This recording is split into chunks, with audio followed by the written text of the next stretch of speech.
স্বর্ণের সাথে না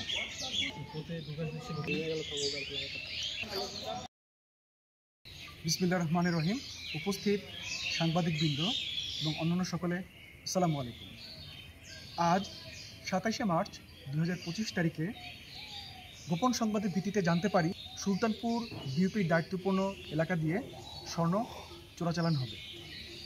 এই গোপন সংবাদের ভিত্তিতে 6 বিজিবির একটি বিশেষ টহল দল পূর্ব থেকেই ছয়ঘরিয়া প্রাইমারি স্কুল বিদ্যালয় দর্শনার পাশে গোপনে অবস্থান গ্রহণ করে এবং সময় আনুমানিক 1600 ঘটিকার দিকে আফসার নামক ব্যক্তিকে একটি মোটরসাইকেল সহ আটক করতে সমর্থ হই।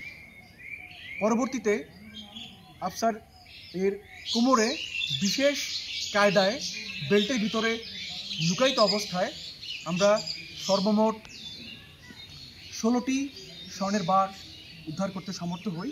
এছাড়াও তার নিকট থেকে 2টি মোবাইল এবং 150 টাকা ও একটি মোটরসাইকেল উদ্ধার করা হয়। আটককৃত স্বর্ণের আনুমানিক বাজার মূল্য 3,78,16,200 টাকা। বিজিবি হবে সীমান্তের নিরাপত্তা ও আস্থার প্রতীক। এই মূল মন্ত্রকে সামনে রেখে 6 বিজিবি বর্ডার এরিয়ায় সকল ধরনের চোরাচালান প্রতিরোধে বদ্ধপরিকর। ধন্যবাদ।